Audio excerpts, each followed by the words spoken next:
can be asked a multiple choice question in which a break even chart is given और आपको मुख्तलिफ areas highlight करके पूछे जाएं कि ये एरिया क्या है। So basically break even chart में क्या होता है, यूनिट्स यानी कि वॉल्यूम, और यहाँ पे क्या होता है, कॉस्ट वॉल्यूम, कॉस्ट प्रॉफिट्स, और उसके बाद हम इसको प्लॉट करते हैं और हमारा जो रेवेन्यू का कर्व है वो ओरिजिन से स्टार्ट होके ऊपर जाता है, कॉस्ट का कर्व जो है वो ओरिजिन से ऊपर से स्टार्ट होता है फिक्स एलिमेंट से, फिर जाता है, ये दोनों इंटरसेक्ट करते हैं। जिस पॉइंट पे ये इंटरसेक्ट करते हैं उसको हम ब्रेक इवन पॉइंट कहते हैं। यहाँ पे ड्रॉ करोगे यूनिट्स आ जाएंगे, यहाँ पे लेके जाओगे डॉलर्स आ जाएंगे। इस पॉइंट से नीचे सारा लॉस एरिया है, इस पॉइंट से नीचे सारा प्रॉफिट एरिया। तो वो आपसे किसी भी एरिया को पूछ सकता है ग्राफ में। इवन आपसे ये भी पूछ सकता है कि ये बताएं कि ये जो डिफरेंस है इसका और इसका ये क्या है। फॉर एग्जांपल यहाँ से लेकर यहाँ तक जो फर्क है वो क्या है। तो ये बेसिकली ब्रेक इवन सेल है, ये एक्चुअल सेल है। इन दोनों का जो फर्क होता है वो मार्जिन ऑफ सेफ्टी होता है। ठीक है, वो आपसे ये भी पूछ सकता है कि ये वाला एरिया कौन सा है। फॉर एग्जांपल यहाँ से लेकर यहाँ वाला एरिया कौन सा है। तो ये आपकी फिक्स कॉस्ट है, ये टोटल कॉस्ट है। तो फिक्स कॉस्ट और टोटल कॉस्ट का जो फर्क है वो आपका वेरिएबल कॉस्ट है। वो इवन आपसे ये भी पूछ सकता था कि इस एरिया इस बेसिकली इसका और इसका फर्क क्या है। तो ये वेरिएबल कॉस्ट है, ये आपका सेल्स रेवेन्यू है, दोनों को माइनस कर दो तो कंट्रीब्यूशन मार्जिन आ जाएगा। तो बेसिकली यू शुड, आपने ग्राफ ड्रॉ नहीं करना, लेकिन ग्राफ के जो मुख्तलिफ कंपोनेंट्स हैं और जो मुख्तलिफ एरियाज हैं, कि अगर मैं किसी भी एरिया को पॉइंट आउट कर रहा हूँ कि ये क्या है, फॉर एग्जांपल ए क्या है, ये बी क्या है, ये सी क्या है, ये डी क्या है, ये ई क्या है, तो you should be able to answer that. ठीक है जी, इससे ज्यादा इस पर मुझे टाइम स्पेंड करने की जरूरत नहीं है। इसी की एक और रिप्रेजेंटेशन होती है, उसको हम कहते हैं प्रॉफिट वॉल्यूम चार्ट। तो प्रॉफिट वॉल्यूम चार्ट वो चार्ट होता है जिसमें वॉल्यूम के अगेंस्ट प्रॉफिट्स को सिर्फ प्लॉट किया होता है, वॉल्यूम के अगेंस्ट प्रॉफिट्स को। और आपको पता है जब कोई वॉल्यूम नहीं होता तो वो लॉस होता है आपका, और लॉस किसके बराबर होता है, फिक्स कॉस्ट के बराबर होता है। तो अगर मैं आपसे ये पूछूं कि ये क्या है, तो ये फिक्स कॉस्ट है, क्योंकि जब आप जीरो वॉल्यूम पे ऑपरेट कर रहे हो तो आपको लॉस फिक्स कॉस्ट के बराबर होता है। फिर लॉस आपका इससे ऐसा काम होना शुरू होता है, एक पॉइंट आता है, ब्रेक इवन आ जाता है, फिर आप प्रॉफिट एरिया में चले जाते हो। तो ये प्रॉफिट एरिया, ये लॉस एरिया, ये आपकी फिक्स कॉस्ट है, ये आपका वॉल्यूम है, ये आपके प्रॉफिट हैं, ये आपके लॉसेस हैं। So profit volume chart basically demonstrates the profits at various level of activity, and break even point is the point where it touches the origin। क्योंकि ये जीरो प्रॉफिट है, तो जहाँ पे आपकी प्रॉफिट वॉल्यूम चार्ट की line इसको touch करती है ओरिजिन को, so that is the break even point. तो आपसे प्रॉफिट वॉल्यूम चार्ट के मुतालिक भी क्वेश्चंस पूछे जा सकते हैं, लेकिन ज्यादा फोकस, मैं आपको बार बार बता रहा हूँ कि हमारा ज्यादा फोकस होना चाहिए मल्टी प्रोडक्ट पे। अच्छा, अब मेरे ख्याल में इसके बाद मल्टी प्रोडक्ट स्टार्ट हो जाएगा। बाकी थ्योरी सच बहुत ज़्यादा पढ़ने की हमें ज़रूरत नहीं है। तो अभी हमारे पास आ गया multi product break even analysis. तो multi product break even analysis में एक से ज़्यादा प्रोडक्ट है। अब जब एक से ज़्यादा प्रोडक्ट होंगे तो हमें एक चीज़ एज्यूम करनी पड़ेगी, और वो है सेल्स मिक्स, कि ये जो एक से ज़्यादा प्रोडक्ट है वो किस मिक्स में बिक रहे हैं। लाइक अगर एक यूनिट इसका बिकता है तो इसके कितने यूनिट बिकते हैं और इसके कितने यूनिट बिकते हैं। तो हम एज्यूम करेंगे sale mix. So CVP analysis assume that if a range of product is sold, sales will be in accordance with a predetermined sale mix, और ये predetermined होगा, like 1:2:3, 2:2:3, 1:3:1। So जो भी सेल मिक्स होगा वो हमने assume करना है कि वो predetermined है और वो fixed है। अच्छा, अब अगर हमें ये बता दिया जाए फॉर एग्जांपल 2:3:5 या 20%, 30%, 50% ये मिक्स है, तो अब हमारे पास यहाँ पे एक बड़ी इंपॉर्टेंट वर्किंग आती है, और वो है वेटेड एवरेज कंट्रीब्यूशन मार्जिन। क्योंकि हमारा जो फॉर्मूला हो जाएगा फिर ब्रेक इवन रेवेन्यू का, वो हो जाएगा fix cost divided by weighted average CS ratio. अब हमारे लिए सीएस रेशो इंपॉर्टेंट नहीं है, बल्कि weighted average CS ratio important है। अब ये वेटेड एवरेज सीएस रेशो क्या होती है, हम टोटल कंट्रीब्यूशन को अगर टोटल रेवेन्यू से डिवाइड कर दें तो आपके पास वेटेड एवरेज सीएस रेशो आ जाती है। सबसे पहले इसी कॉन्सेप्ट को समझ लेते हैं कि हमारे पास सेलिंग प्राइस है, ये वेरिएबल कॉस्ट है, ये कंट्रीब्यूशन मार्जिन है, ये सेलिंग प्राइस है, ये वेरिएबल कॉस्ट है, ये कंट्रीब्यूशन मार्जिन है, ये बजट सेल्स है। तो अगर मुझे इस क्वेश्चन में वेटेड एवरेज सीएस रेशो निकालनी हो तो मैं क्या करूंगा, मैं कंट्रीब्यूशन को मल्टीप्लाई कर दूंगा बजट सेल से।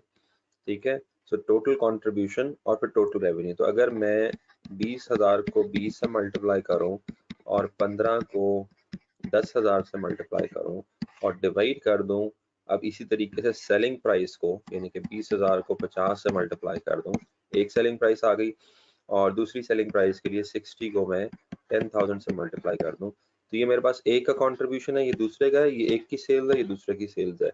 तो अगर मैं टोटल कंट्रीब्यूशन को टोटल सेल्स पे डिवाइड करूंगा तो मेरे पास वेटेड एवरेज सीएस रेशियो आ जाएगी 34.375%। और अगर मैं यहाँ पे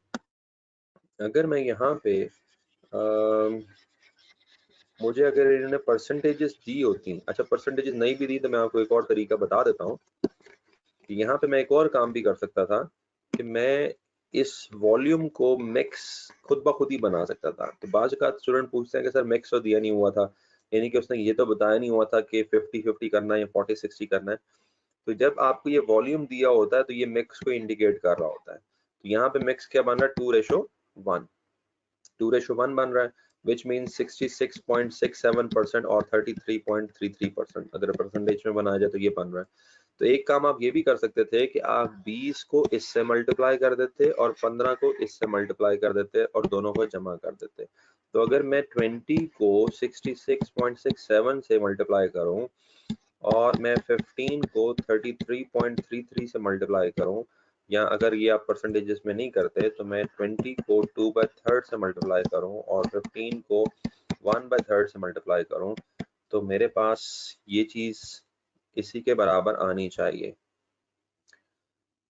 बराबर आ रही है कि नहीं आ रही, वैसे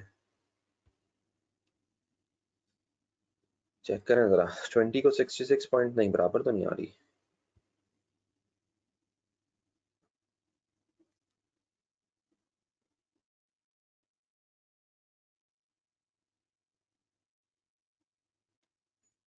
अच्छा नहीं, खैर बराबर नहीं आनी चाहिए क्योंकि मैं वेटेड मैं कंट्रीब्यूशन पर मिक्स निकाल रहा हूँ, ठीक है। ये एक बेसिकली डिफरेंट कैलकुलेशन है, तो बराबर नहीं आएगी क्योंकि परसेंटेज में तो ये है ही नहीं, ये तो पर मिक्स में है।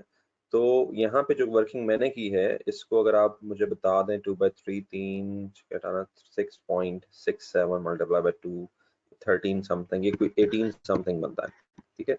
तो ये जो वर्किंग मैंने आपके सामने की है, दिस इज कंट्रीब्यूशन पर मिक्स, यानी कि ये मैं आपको ये बता रहा हूँ कि अगर इसी मिक्स में बेचा जाए तो कंट्रीब्यूशन क्या आता है, 18.33, ठीक है। तो ये वर्किंग भी चल जाएगी और वेटेड एवरेज सीएस रेशो भी आप कैलकुलेट कर सकते हैं। दोनों तरीकों से आपको आना चाहिए। अभी मैं दोनों तरीकों से आपको आगे जाके क्वेश्चन में बताऊंगा कि कंट्रीब्यूशन पर मिक्स के तरीके से भी आप निकाल सकते हो और आप सीएस रेशो से भी निकाल सकते हो। बल्कि मैं आपको यहाँ पे बता ही दूं कि अगर आपने ब्रेक इवन रेवेन्यू निकालना है इन टर्म्स ऑफ यूनिट्स, ये तो है इन टर्म्स ऑफ डॉलर्स, तो अगर आपने ब्रेक इवन रेवेन्यू निकालना है इन टर्म्स ऑफ यूनिट्स, तो पहली बात तो ये है कि यहाँ पे यूनिट्स में निकलेगा नहीं क्योंकि यहाँ पे मल्टी प्रोडक्ट है, तो यहाँ पे मिक्सेस में निकलेगा। तो उसका फॉर्मूला है fix cost divided by CM per mix. तो अगर आपने यूनिट्स में निकालना है तो सबसे पहले मिक्सेस निकालने पड़ेंगे और फिर मिक्सेस निकाल के आप अल्टीमेटली उसको यूनिट्स में कन्वर्ट करोगे, ठीक है। मिक्सेस को यूनिट्स में कन्वर्ट करने का क्या तरीका है, अभी जब क्वेश्चन आता है तो मैं आपको बताता हूँ। फिलहाल मैंने आपको दो फार्मूलाज बता दिए, एक break even revenue in case of multi product, formula क्या है, fix cost divided by weighted average CS ratio, और एक break even revenue in mixes, formula क्या है, fix cost divided by CM per mix. Weighted average CS ratio को भी मैंने बता दिया कैसे कैलकुलेट करना है और सीएम पर मिक्स भी बता दिया कैसे कैलकुलेट करना है, ठीक है। वेटेड एवरेज सीएस रेशियो का फॉर्मूला है total contribution divided by total sales, और वेटेड एवरेज सीएम का फॉर्मूला है कि आप सीएम को उसके वेट से मल्टीप्लाई कर दो और ऐड कर दो तो आपके पास वेटेड एवरेज सीएम आ जाएगा। तो ये बेसिकली बहुत की वर्किंग्स हैं जो आपको आगे जाके क्वेश्चन सॉल्व करने में हेल्प करेंगी। इसी तरीके से अगर यहाँ पे भी मल्टी प्रोडक्ट में टारगेट प्रॉफिट आ जाता है तो उसी तरीके से आप फिक्स कॉस्ट में टारगेट प्रॉफिट जमा करें, वेटेड एवरेज सीएस रेशियो पे डिवाइड करें, तो आप टारगेट प्रॉफिट का भी क्वेश्चंस कर सकते हैं मल्टी प्रोडक्ट में। और मल्टी प्रोडक्ट में आप मार्जिन ऑफ सेफ्टी भी उसी तरीके से कैलकुलेट करेंगे जिस तरीके से आप कैलकुलेट करते हैं। तो अब हम पहले यहाँ पे एक क्वेश्चन देख लेते हैं, उसके बाद हम प्रैक्टिस किट पे चले जाते हैं। So illustration ये है कि Murray Limited produces and sells two types of sports equipment for children, balls and miniature rackets. तो balls बनाते हैं, rackets बनाते हैं. Batch of balls sells for 8 and has a variable cost of 5. तो इसका मतलब है एक बॉल पे कंट्रीब्यूशन आता है 3 का. Racket sell for 4 and has a variable cost of 2.6. इसका मतलब है रैकेट पे कंट्रीब्यूशन मार्जिन आता है 1.4 का. For every 2 batches of balls sold, 1 racket is sold. तो बॉल्स और रैकेट का जो मिक्स है वो 2:1 का है. 2 बॉल्स बिकती हैं तो 1 रैकेट बिकता है. Murray Bystate fixed cost to be 4,07,000. Bystate sales revenue for the next period is 1,250,000 in a standard mix. ये आपका स्टैंडर्ड मिक्स में टोटल रेवेन्यू है. To calculate margin of safety, the following steps must be followed. अच्छा, अब चूंकि final margin of safety निकालना है तो सबसे पहले तो ब्रेक इवन निकालना पड़ेगा. तो ब्रेक इवन निकालने के लिए आपने सीएम ले लिया. इस सीएम को आपने सीएम पर मिक्स में कन्वर्ट कर लिया. सीएम पर मिक्स कैसे आएगा? आपने बॉल्स के सीएम को उसके वेट से मल्टीप्लाई कर दिया और आपने रैकेट्स के सीएम को उसके वेट से मल्टीप्लाई कर दिया. ठीक है, तो आपके पास सीएम पर मिक्स आ गया 7.4. अब ब्रेक इवन पॉइंट निकालने के लिए आप फिक्स कॉस्ट कितनी थी? 4,07,000. आप फिक्स कॉस्ट को डिवाइड कर रहे हो सीएम पर मिक्स से, तो आपके पास जवाब आ गया मिक्सेस में. ठीक है, ये वो मिक्सेस वाली अप्रोच है जो मैं दूसरी अप्रोच आपको बता रहा था. इस सवाल को मैं वैसे भी कर सकता हूँ, दूसरे तरीके से भी, सीएस रेशो से भी कर सकता हूँ, वेटेड एवरेज सीएस रेशो से, लेकिन ये मिक्सेस में आ गया. अब देखो, जब ये मिक्सेस में आ गया तो अब हमने बताना है कितने बॉल्स और कितने रैकेट्स, कितने बॉल्स और कितने रैकेट्स. तो 2:1 थी ना, तो अगर 55,000 मिक्सेस हैं तो 1,10,000 बॉल्स और 55,000 इंटू 1 55,000 रैकेट्स. ये मेरा जवाब आ गया. कौन सा? Break even number of units का, कि अगर हम 1,10,000 बॉल्स बेचें और 55,000 रैकेट्स बेचें तो हमारे पास ब्रेक इवन आ जाता है. अच्छा, अब अगर मुझे रेवेन्यू में निकालना था तो एक तरीका तो मेरा ये है कि मैं सिंपली इस ब्रेक इवन यूनिट्स को सेल्स प्राइस से मल्टीप्लाई कर दूं तो मेरे पास डायरेक्टली रेवेन्यू में भी आ जाता है. और दूसरा तरीका ये है कि मैं फिक्स कॉस्ट को सीएस रेशो पे डिवाइड कर दूं तो मेरे पास तब भी यही जवाब आएगा. ठीक है, तो यहाँ पे मैंने यूनिट से जवाब निकाल लिया. अब इसके बाद मार्जिन ऑफ सेफ्टी है, तो बेडशीट सेल्स दिया हुआ था, ब्रेक इवन सेल्स हमारे पास आ गया, तो मार्जिन ऑफ सेफ्टी डॉलर्स में इतना है. और अगर मैंने परसेंटेज में निकालना है तो एक दफा दोबारा बेडशीट सेल्स पे डिवाइड करना पड़ेगा, 12% है. मार्जिन ऑफ सेफ्टी की इंटरप्रिटेशन क्या होती है कि बेसिकली आपके पास 12% का मार्जिन है, क्योंकि आप जितनी आपने सेल्स बजटेड की हुई है आपके पास 12% मार्जिन है. अगर 12% से ज्यादा सेल्स गिरी तो आप लॉस एरिया में चले जाएंगे. सो मार्जिन ऑफ सेफ्टी जितना बड़ा होगा उतना आप ज्यादा बेहतर और ज्यादा सेफ होंगे. तो ये मल्टी प्रोडक्ट हो गया. इसमें कोई क्वेश्चन है तो पूछ लें. और उसके बाद मल्टी प्रोडक्ट का ग्राफ मैं जरा क्विकली आपको दिखा दूं. मल्टी प्रोडक्ट का ग्राफ में ना 2 लाइंस होती हैं. एक यूं होता है कि हम लाइंस ड्रॉ करते हैं, और एक तो ना ये प्रॉफिट वॉल्यूम ग्राफ बनाया जाता है इसका. एक तो ये याद रखें कि मल्टी प्रोडक्ट के केस में प्रॉफिट वॉल्यूम ग्राफ आप बनाते हैं. तो अब कैसे बनाएंगे? जिस प्रोडक्ट का हाईएस्ट कंट्रीब्यूशन है उसको पहले ड्रॉ करें, फिर उसके बाद दूसरे प्रोडक्ट का जो कंट्रीब्यूशन है उसको ड्रॉ करें, फिर तीसरे प्रोडक्ट का जो कंट्रीब्यूशन है वो ड्रॉ करें. मैं ड्रॉ करने का आपको तरीका नहीं बता रहा क्योंकि ड्रॉ करना आपको आना ही नहीं है. मैंने आपको कहा कि जिस प्रोडक्ट का हाईएस्ट कंट्रीब्यूशन है सबसे पहले, यानी कि यहाँ पे हमारी एक अजम्पशन है. अजम्पशन क्या है कि हम प्रोडक्ट्स को उनके कंट्रीब्यूशन के ऑर्डर में बनाएंगे, या हम अज्यूम कर रहे हैं. तो पहला हाईएस्ट कंट्रीब्यूशन वाला आपको लॉस से निकालेगा, दूसरा फिर और मजीद उस पर ऐड होगा, तो आप बेसिकली प्रॉफिट्स एरिया में जाना शुरू हो. अच्छा, तो ये मैंने उनको उनके ऑर्डर में ड्रॉ कर लिया. उसके बाद फिर आप अज्यूम करते हैं एवरेज, कि अगर ये एवरेज, अभी जिस तरह हमने तो फॉर्मूले में क्या किया था, हमने फॉर्मूले में जो ब्रेक इवन पॉइंट निकाला था उसमें तो हमने फिक्स कॉस्ट को सीएस रेशो से डिवाइड किया था, और वो सीएस रेशो तो एवरेज वाली थी. तो ये जो ऊपर वाली लाइन है, ये वो लाइन है जिसमें हम CS रेशियो एवरेज नहीं ले रहे, बल्कि इसमें हम जो प्रोडक्ट्स की इंडिविजुअल CS रेशियोज हैं वो ले रहे हैं। एवरेज निकालने के लिए हम इसके दो जो पॉइंट्स हैं, पहला और आखिरी, उसको मिला देंगे। तो ये वाली जो लाइन है हमारे पास, जो दूसरी सीधी लाइन मैंने खींची है, ये एवरेज CS रेशियो को इंडिकेट करती है। तो इस लाइन के मुताबिक ये ब्रेक इवन पॉइंट है, और जो पहला मैंने किया था उसके मुताबिक ये ब्रेक इवन पॉइंट है।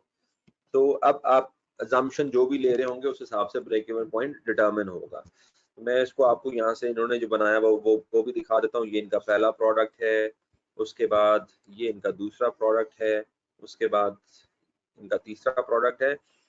ये 1 2 3 और फिर ये लाइन उन्होंने खींची है। तो ये ब्रेक इवन पॉइंट एक ये है और एक ये है। एवरेज के हिसाब से ये है, और हाईएस्ट के हिसाब से यानी कि ऑर्डर के हिसाब से ये ब्रेक इवन पॉइंट है। तो इतनी एक इंटरप्रिटेशन आपको, या इतनी एक अंडरस्टैंडिंग आपको मल्टी प्रोडक्ट ब्रेक इवन की भी होनी चाहिए। ठीक है जी, ये भी हो गया। और उसके बाद फिर एक और क्वेश्चन है। अब हम ये क्वेश्चन जो है ना वो देख लेते हैं प्रैक्टिस किट में से। जिन लोगों का ये एरिया वीक है वो बेशक क्वेश्चंस को इधर से कर लें, इलस्ट्रेशन क्वेश्चंस को। और अब बस फाइनली लिमिटेशन से बात करते हैं कि ब्रेक इवन की लिमिटेशंस क्या हैं। देखें, हम लीनियर बिहेवियर एज्यूम कर रहे होते हैं, और हम ये सोचते हैं कि बिहेवियर जो है वो ना सिर्फ लीनियर है बल्कि हम उसको रिलायबली डिटरमिन कर सकते हैं। कॉस्ट फिक्स और वेरिएबल एलिमेंट्स में डिवाइड की जा सकती है। टोटल कॉस्ट कांस्टेंट रहती है over the relevant range. Total variable cost directly proportional to the volume over the relevant range होती है। सेलिंग प्राइस अनचेंज होती है। तो बेसिकली हम बहुत सारी चीजों को, वो जिस तरह कहते हैं ना other factors remaining the same, जब भी आप कोई एनालिसिस कर रहे होते हैं तो उसके अंदर आप बहुत सारे फैक्टर्स को कांस्टेंट बना देते हैं, क्योंकि आपसे एनालिसिस होता नहीं है उसके बगैर। तो यहाँ पे आप कह रहे हो कि भाई सेल प्राइस भी कांस्टेंट रहेगी, फिक्स कॉस्ट भी कांस्टेंट रहेगी। तो बहुत सारी चीजों को आप कांस्टेंट बना रहे हो, जबकि और लीनियर बना रहे हो, जबकि रियल लाइफ में ना तो कॉस्ट और ना ही रेवेन्यू कांस्टेंट होती है। उसमें इन्फ्लेशन के इफेक्ट्स भी होते हैं, उसके अंदर दूसरी चीजें भी होती हैं, और कॉस्ट और रेवेन्यू के कर्व्स भी कुछ कर्वी लीनियर किस्म के होते हैं। किसी जगह पे जाके वो कांस्टेंट भी हो जाती है। तो आप यहाँ पे एज्यूम कर रहे हो कि selling price remain same, cost remain same. Even आप यहाँ पे कॉस्ट को इंक्रीमेंटल सेंस में भी नहीं देख रहे। तो जाहिर सी बात है ये सारी चीजें होल्ड नहीं करती रियल लाइफ में। तो ये सारी की सारी फिर क्या बन जाएंगी, ये सारी की सारी लिमिटेशंस बन जाएंगी। जिस तरह कल हम बात कर रहे थे प्राइसिंग की, तो प्राइसिंग में जो लॉ ऑफ डिमांड है उसमें हम कहते हैं जी प्राइस कम हो जाएगी डिमांड बढ़ जाएगी, प्राइस बढ़ जाएगी डिमांड कम हो जाएगी। अब ये जो लॉ ऑफ डिमांड है बड़ा सिंपल सा, ये रियल लाइफ में तो होल्ड नहीं करेगा, क्योंकि डिमांड और डिमांड का ताल्लुक सिर्फ प्राइस से तो नहीं होता। डिमांड का ताल्लुक और भी बहुत सारी चीजों से होता है। तो हमेशा तो ऐसा नहीं होगा कि प्राइस बढ़ेगी तो डिमांड कम हो जाएगी, प्राइस कम होगी तो डिमांड बढ़ जाएगी। यहाँ पे हम अदर फैक्टर को कांस्टेंट कर रहे हैं कि क्वालिटी भी सेम है और इन्फ्लेशन भी नहीं हो रही। तो बेसिकली बहुत सारे रियल लाइफ में जो फैक्टर्स होते हैं जो डिमांड और प्राइस को अफेक्ट कर रहे होते हैं, उनको हम कांस्टेंट समझते हुए ये लॉ बना रहे होते हैं। तो तब जाके वो लॉ होल्ड करता है। अदरवाइज अगर वो चीजें कांस्टेंट ना हो तो वो लॉ होल्ड ही नहीं करेगा, और वो फिर लिमिटेशंस बन जाएंगी।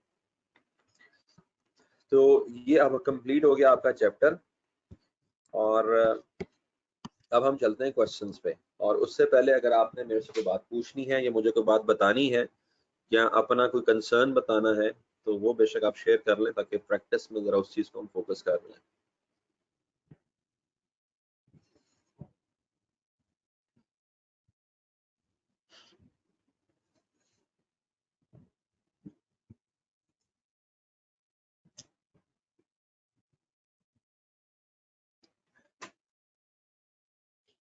तो आज का जो सेट ऑफ क्वेश्चंस है that is from P1 of CMA. So ये जो सेट ऑफ क्वेश्चंस मैंने आपसे शेयर किया है, ये P1 सीमा का रिसोर्स है, राइट। तो it's not an easy set of questions. ये जरा अच्छी प्रैक्टिस देगा आपको, टफ टाइम देगा। तकरीबन 18 से 20 सवाल हैं, and they are enough, they are covering the whole range of break even analysis और खास तौर पे मल्टी प्रोडक्ट एनालिसिस। तो ये मैं आपको करवा देता हूँ इस सेशन में, और फिर उसके बाद कैपलन, बीपीपी वगैरह वो फिर मैं पोर्टल में अपलोड करता हूँ, उसके क्वेश्चंस वो आप वहां से प्रैक्टिस कर लीजिएगा, but this is a very good practice. Start करते हैं क्वेश्चन नंबर 188 से। A company has budgeted break-even sales revenue of 800,000. A company has budgeted break-even sales revenue of 800,000 and fixed cost of 320 for the next period. What is the sales revenue needed to achieve a profit of 50,000 in the period? अच्छा, अब इसने सिर्फ दो चीजें दी हैं, सिर्फ दो चीजें दी हैं, और इन दो चीजों से इसने पूछ लिया है सेल्स रेवेन्यू बताओ। अच्छा, पहले जब इस किस्म का क्वेश्चन कभी आपको आए तो पहले तो अपने जहन में डायरेक्टली वो फॉर्मूला लेके आए कि अगर मुझे सेल्स रेवेन्यू निकालना है टू अचीव टारगेट प्रॉफिट, तो इसका फॉर्मूला होता क्या है। तो sales revenue to achieve target profit का फॉर्मूला होता है कि आप फिक्स कॉस्ट में वो वाला टारगेट प्रॉफिट जमा कर देते हो और इसको डिवाइड कर देते हो सीएस रेशो में। तो आपने फॉर्मूला लिख दिया। अब आप इस फॉर्मूले के उसमें तलाश में गए कि हमारे पास अवेलेबल क्या है। तो हमारे पास अवेलेबल है फिक्स कॉस्ट, तो वो लिख दी मैंने, और हमारे पास अवेलेबल है टारगेट प्रॉफिट, वो भी लिख दी, लेकिन हमारे पास सीएस रेशो नहीं है। तो अब हम इस फॉर्मूले को इससे ज्यादा नहीं लेके जा सकते, अब मुझे सीएस रेशो की तलाश करनी है। तो मैं क्या करता हूँ, मैं सीएस रेशो की तलाश के लिए मैं कहता हूँ कि सीएस रेशो क्या होती है। तो सीएस रेशो होती है total sales, sorry total contribution divided by total sales. तो क्या हमें टोटल कंट्रीब्यूशन पता है या क्या हमें टोटल सेल्स पता है? हमें दोनों नहीं पता। इसका मतलब ये हुआ कि अब हम सीएस रेशो नहीं निकाल सकते। मैं थोड़ी सी आपको अप्रोच बता रहा हूँ कि एग्जाम में जो आपने हाथ पांव मारने हैं तो कैसे मारने हैं, कोई स्ट्रक्चर्ड अप्रोच तो होगी ना, या फिर आपके जहन में डायरेक्ट जवाब आ जाए तो वो एक और बात है, लेकिन कोई ना कोई स्ट्रक्चर्ड अप्रोच तो होगी। अच्छा, अब आपने कहा यार ये तो काम नहीं किया इसने, यहाँ पे तो हमारे पास कोई और चीज थी। अब आपको ये सोचना पड़ेगा कि क्या कोई ऐसा और फॉर्मूला है जिसके अंदर सीएस रेशियो आती है। तो फिर आपके जहन में आना चाहिए कि हाँ, एक ब्रेक इवन पॉइंट का फॉर्मूला भी है। अगर हमने रेवेन्यू में ब्रेक इवन पॉइंट निकालना है सिंपल, तो उसका फॉर्मूला होता है कि हम फिक्स कॉस्ट को सीएस रेशियो पे डिवाइड करते हैं। अच्छा, अब हमने कहा कि क्या इस फॉर्मूले में हमें कुछ बातें पता है। तो अब हमें पता लगा कि हमें तो ब्रेक इवन सेल दी हुई थी, तो ब्रेक इवन सेल्स अब हमने यहाँ पे लिख दिया। अब हमें एक सिरा सा मिल गया, हमें वो पॉइंट मिल गया, क्योंकि ब्रेक इवन सेल्स दी हुई थी और फिक्स कॉस्ट भी दी हुई थी, तो 3,20,000। तो अब हमने यहाँ पे पहले सीएस रेशो को निकाल लेना है। तो सीएस रेशो मेरी आएगी 3,20,000 तकसीम 8 लाख, तो सीएस रेशो मेरी आ जाएगी 40%। अब जब ये 40% आ गई तो मैं सीधा इसको यहाँ पे ले जाऊंगा और इसको मैं 0.40 पे डिवाइड कर दूंगा, तो मेरे पास जवाब आ जाएगा। तो मैंने अभी आपको जो चीज डेमोन्स्ट्रेट करने की कोशिश की है वो अप्रोच है, क्योंकि ये सवाल अगर आप पहली दफा खुद देखते तो आपको काफी टफ टाइम देता है ये सवाल, क्योंकि छोटी सी इंफॉर्मेशन के साथ, दो चीजों के साथ उसने एक आपसे सवाल पूछ लिया है। तो डायरेक्टली इस बात तक पहुंचना, इवन अगर आप सोल्यूशन भी देखते हैं तो सोल्यूशन में देख के वो आपको डायरेक्ट सबसे पहले ये वाली चीज लगा रहा होता, और आप कहते हैं कि अच्छा, मुझे मेरे जहन में ये कैसे आता कि सबसे पहले मैंने सीएस रेशो निकालनी है, या मैंने ये वाला फॉर्मूला पहले लगाना है, और ये फॉर्मूला क्यों नहीं लग सकता था। तो बेसिकली रिवर्स इंजीनियरिंग का तकाजा यही है कि सबसे पहले वो जो चीज आपसे पूछी गई है उसको उसी तरह से सॉल्व करने की कोशिश करें, और अगर वो कोई इंफॉर्मेशन मिस है तो देखें वो इंफॉर्मेशन कैसे आ सकती है, कौन से ऐसे और फार्मूलाज हैं जहां से वो इंफॉर्मेशन एक्सट्रैक्ट की जा सकती है। तो एक एक नॉर्मल और एक एवरेज स्टूडेंट की अप्रोच तो यही होगी। हाँ, अगर आप बहुत सुपीरियर किस्म के स्टूडेंट हैं, like in a sense superior, मैं ये कहना चाह रहा हूँ कि आपकी लॉजिक्स बहुत स्ट्रॉन्ग है, तो डेफिनेटली फिर आप शायद डायरेक्टली इसको कैलकुलेटर में भी कर सकते हैं, but this is a structured approach. 1 2 3 आपने पहले एक किया, फिर दूसरा किया, फिर तीसरा किया। ठीक है जी, आगे चलते हैं। आगे हमारे पास एकदम मल्टी प्रोडक्ट का सवाल आ गया। तो आगे हमारे पास एक कंपनी है ईपीजी जो सेल कर रही है 3 प्रोडक्ट, सॉरी एफपीजी जो सेल कर रही है 3 प्रोडक्ट एफपी और जी। उनकी जो रेशो है वो 6:5:4 है, जिसको अगर परसेंटेजेस में कन्वर्ट किया जाए तो ये परसेंटेजेस बनती हैं। फिक्स कॉस्ट इस कंपनी की 1,60,000 है और जो रेवेन्यू है आपने रेवेन्यू बताना है जिससे 40,000 का प्रॉफिट जो है वो अर्न हो जाए, 40,000 का प्रॉफिट जो है वो अर्न हो जाए। अच्छा, अब यहाँ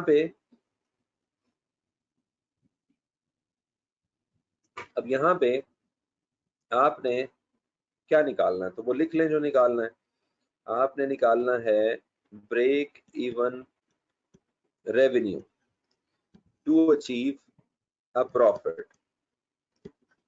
और चूंकि ये मल्टी प्रोडक्ट है तो इसमें आप क्या करोगे, fix cost plus target profit divided by weighted average CS ratio करोगे। तो फिक्स कॉस्ट यहाँ पे दी हुई है 1,60,000, टारगेट प्रॉफिट भी दिया हुआ है 40,000। अब एक ही चीज निकालनी है और वो है वेटेड एवरेज सीएस रेशो। तो वेटेड एवरेज सीएस रेशो के लिए वो आपको क्या इंफॉर्मेशन दे रहा है, वो आपको इंफॉर्मेशन दे रहा है, वो आपको इंफॉर्मेशन दे रहा है the ratio of their total sale values is 654। ये आपको सेल वैल्यूज बता रहा है 654, यानी कि वो बता रहा है कि अगर 6 एफ बिकते हैं तो 5 पी बिकते हैं और 4 जी बिकते हैं और ये इनका कंट्रीब्यूशन है। तो बेसिकली अगर मैं 6 की सेल वैल्यू को 35% से मल्टीप्लाई कर दूं तो एफ का कंट्रीब्यूशन आ जाएगा, और अगर मैं 5 की सेल वैल्यू को 20% से मल्टीप्लाई कर दूं तो पी का कंट्रीब्यूशन आ जाएगा, और अगर मैं 4 की सेल वैल्यू को 30% से मल्टीप्लाई कर दूं तो जी का कंट्रीब्यूशन आ जाएगा। तो ये जब सारा कुछ जमा करूंगा तो मेरे पास टोटल कंट्रीब्यूशन आ जाएगा। और इसको डिवाइड किससे करना है, टोटल सेल वैल्यूज से। तो फिलहाल एक ही यूनिट की सेल वैल्यूज हैं, ठीक है, टोटल सेल वैल्यूज नहीं है, एक ही यूनिट की हैं, ऊपर भी एक ही यूनिट का कंट्रीब्यूशन मार्जिन है। तो अगर ऊपर नीचे सेम है यूनिट यूनिट या टोटल टोटल तब भी सेम ही रिजल्ट आएगा। तो नीचे मैं कह लूंगा 6 + 5 + 4। तो जब मैं ऐसा करता हूँ तो मेरे पास 28.667% का आता है contribution margin, weighted average contribution margin. और ये डायरेक्टली भी आ सकता था बाय मल्टीप्लाइंग दिस बाय 6, नहीं डायरेक्टली यूं नहीं आना था, वेट से भी डिवाइड करना था। सो 28.667, इसको अब आप यहाँ पे लिख दें तो आपके पास मल्टी प्रोडक्ट एनवायरनमेंट में ब्रेक इवन सेल्स आ जाएगी और वो आएगी आपकी सी 6,98,000। सो आपने क्या किया, वेटेड एवरेज सीएस रेशो निकाली, और वेटेड एवरेज सीएस रेशो का फॉर्मूला होता है total contribution divided by total sales. तो यहाँ पे टोटल कंट्रीब्यूशन और टोटल सेल्स टोटल की सेंस में तो बहरहाल नहीं थी, लेकिन यहाँ पे यूनिट की सेंस में जरूर थी कि आपने एक मिक्स का एक मिक्स का कंट्रीब्यूशन और एक मिक्स की सेल्स पे डिवाइड कर दिया, ठीक है, तो तब भी कंट्रीब्यूशन वेटेड एवरेज निकल आता है। अब ये सारा का सारा इंफॉर्मेशन देने का अंदाज होता है और उसी हिसाब से फिर एम्बिगुइटीज क्रिएट होती है। राइट जी, अगला क्वेश्चन 190। ये सारे क्वेश्चन जरा चैलेंजिंग क्वेश्चंस हैं। Our company provides a single service to its customers. An analysis of its budget for the year ended 31st December 2005 shows that in period 3, when the budget activities was 6,570 units with a sale value of 72, margin of safety was 21.015%. The budget contribution to sales ratio is 35%. आपने budget fixed cost बतानी है। अच्छा, अब budget fixed cost आपने बतानी है, तो इसके लिए चूंकि उसने मार्जिन ऑफ सेफ्टी दिया हुआ है तो आप सबसे पहले मार्जिन ऑफ सेफ्टी अब देखें ना, अब यहाँ पे आपकी अप्रोच क्या होगी कि भाई आपने बजट फिक्स कॉस्ट बतानी है। अब बजट फिक्स कॉस्ट आपको, पहली बात तो ये है कि कोई ऐसा फॉर्मूला नहीं है जिससे बजट फिक्स कॉस्ट निकलती हो, सवाए इसके कि अगर आपको कंट्रीब्यूशन का पता है और अगर आपको प्रॉफिट का पता है तो इन बिटवीन कंट्रीब्यूशन और प्रॉफिट जो है वो आपकी बजट फिक्स कॉस्ट हो सकती है। तो अब इस तरह के क्वेश्चंस और एम्बिगुअस हो जाते हैं क्योंकि अब हमारे पास जो इंफॉर्मेशन है उसके मुताबिक सिर्फ मुझे एक चीज पता है और वो है वो क्या है 65, यानी कि अगर मैं यहाँ पे इसको लिखना चाहूँ तो मुझे सिर्फ ये बात पता है कि जो हमारी बजटेड सेल्स है, बजटेड सेल्स वो 6570 टाइम्स 72 है। ठीक है, तो अगर मैं इसको मल्टीप्लाई कर दूं तो मेरे पास ये कितना आता है, तो जरा मुझे कैलकुलेट करके बता दे, मैं दूसरे पॉइंट पे चला जाता हूँ। अब बजटेड सेल्स हमारे पास है, राइट,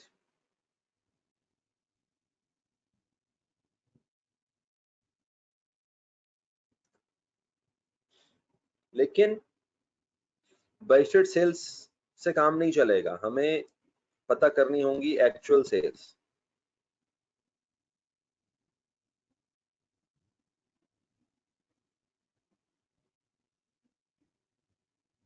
अच्छा नहीं, बजटेड सेल से काम चल सकता है, ये कोई प्रॉब्लम नहीं है, बजटेड सेल से हमारा काम चल सकता है। 473040 473040। अच्छा, अब ना बजटेड सेल से हमारा काम चल सकता है। मैं ज्यादा से ज्यादा इसके साथ क्या कर सकता हूँ, मैं ज्यादा से ज्यादा इसके साथ ये कर सकता हूँ कि मैं इसका 35% ले लूँ बजटेड सेल्स का। तो बजटेड सेल्स का जब मैं 35% लूंगा तो कंट्रीब्यूशन मार्जिन आ जाएगा। मैं सिर्फ एक खेल रहा हूँ इसके साथ, मुझे डायरेक्ट आंसर भी पता है, मेरे सामने किट का जवाब भी है, लेकिन मैं आपके सामने सिर्फ इसके साथ देख रहा हूँ कि मैं इन फिगर से क्या निकाल सकता हूँ मैक्सिमम, ताकि आप देखो कि एक स्टूडेंट क्या कर रहा होगा। तो अगर मैं इसका 35% ले लूँ, जरा लेके बताइएगा मुझे, 35% अगर मैं इसका ले लूँ तो मेरे पास क्या आ जाएगा, कंट्रीब्यूशन मार्जिन।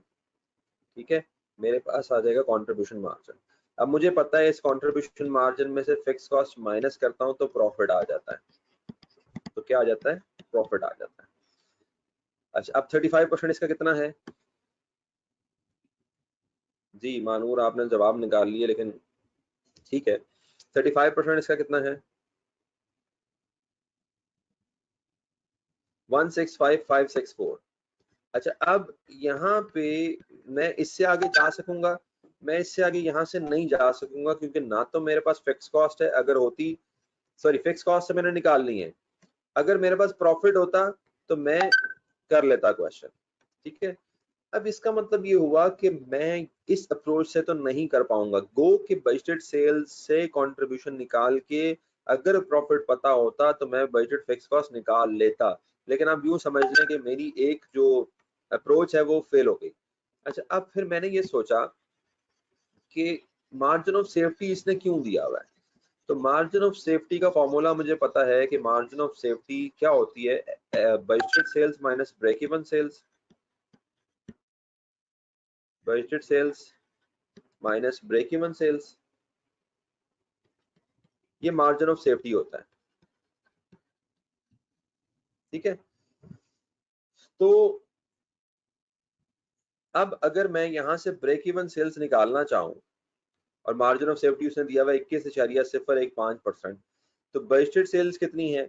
बजटेड सेल्स मेरे पास है 6570। तो इसका अगर मैं 21.015% ले लूं और इसको x ले लूं, तो मेरे पास यहाँ से ब्रेक इवन सेल्स आ सकती है। ठीक है, तो मैं यहाँ से एक और चीज निकाल लेता हूँ और वो है ब्रेक इवन सेल्स, और वो निकलेगी 5189 यूनिट्स। अच्छा, अब मेरा काम बजटेड सेल से तो नहीं चला, अब मैं देखता हूँ क्या ब्रेक इवन सेल से मेरा काम आगे चलता है। तो देखें जी, ब्रेक इवन सेल्स अगर मुझे पता लग गई और अगर मैं इसको 72 से मल्टीप्लाई कर दूं तो मेरे पास ब्रेक इवन सेल्स रेवेन्यू आ जाएगा जो कि 1,30,763 है। और अब अगर मैं इसका 35% ले लूं जो कि कंट्रीब्यूशन मार्जिन है 35%, अब अगर मैं इसका 35% ले लूं जो कि कंट्रीब्यूशन मार्जिन है, तो वो बनता है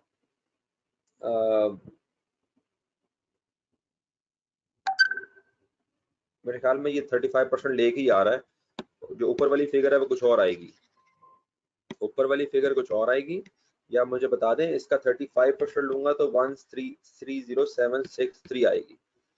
तो ये जो भी फिगर है जिस तरह हमने यहाँ पे निकाली थी बजटेड सेल्स, इसी तरीके से यहाँ पे ब्रेक इवन सेल्स आ गई। उस ब्रेक इवन सेल्स के जब 35% लोगे तो कंट्रीब्यूशन मार्जिन आ जाएगा। अच्छा, अब इसका फायदा ये है कि हमने माइनस करनी है फिक्स कॉस्ट, तो हमारे पास प्रॉफिट आ जाना है। अच्छा, पहले हम कहाँ फंस गए थे? पहले हम इस बात पे फंस गए थे कि प्रॉफिट तो हमें पता नहीं है, लेकिन अब तो हमें पता है कि प्रॉफिट जीरो होता है ब्रेक इवन सेल्स पे। तो जब प्रॉफिट जीरो होता है तो इसका मतलब है फिक्स कॉस्ट और कंट्रीब्यूशन मार्जिन बराबर होती है। वैसे भी हमने पढ़ा हुआ है कि ब्रेक इवन पॉइंट वो पॉइंट है जहाँ पे फिक्स कॉस्ट और सीएम बराबर होते हैं। ठीक है, तो इसका जवाब है 1,30,763, जो कि नियरेस्ट बी पे बनता है 1,31,000। ठीक है, और 3,73,608 जो है वो ये वाली वैल्यू बनती है। अब मैंने इस क्वेश्चन के साथ इसलिए प्ले किया है कि मैं आपको बताऊं कि एक लीनियर अप्रोच नहीं होती सोल्यूशन की। ठीक है, मैं यहाँ पे वर्ड दोबारा लिखता हूँ, यानी कि आप ये ना सोचें कि जी आपके जहन में एक ही दफा जवाब आएगा और आपके जहन में एक ही दफा वो वाला जवाब आएगा जिस तरह गेट में सॉल्व किया हुआ है और आप उसे डायरेक्टली उसी तरीके से सॉल्व करेंगे।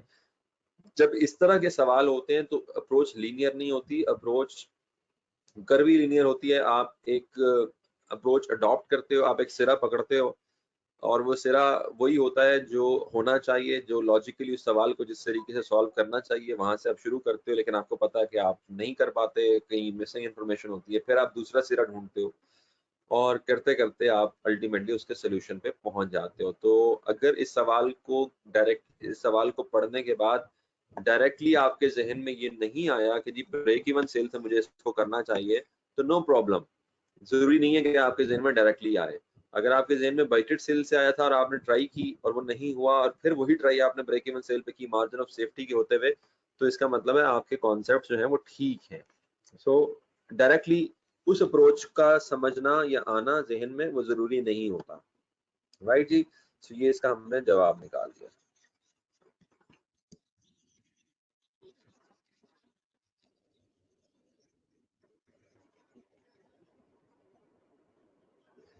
उसके बाद which of the following are required to determine the break even sales value in a multi product environment? break even sale revenue निकालने के लिए क्या क्या चीजें चाहिए होती हैं? प्रोडक्ट स्पेसिफिक फिक्स कॉस्ट चाहिए होती है, प्रोडक्ट मिक्स रेशियो चाहिए होता है, जनरल फिक्स कॉस्ट चाहिए होती है, individual gross contribution to sales ratio चाहिए होती है, method of apportionment of fix cost नहीं चाहिए होता। हमें इस चीज से कोई गर्ज नहीं है कि फिक्स कॉस्ट को अपोर्शन किस तरीके से किया गया है, but we need the rest of the information.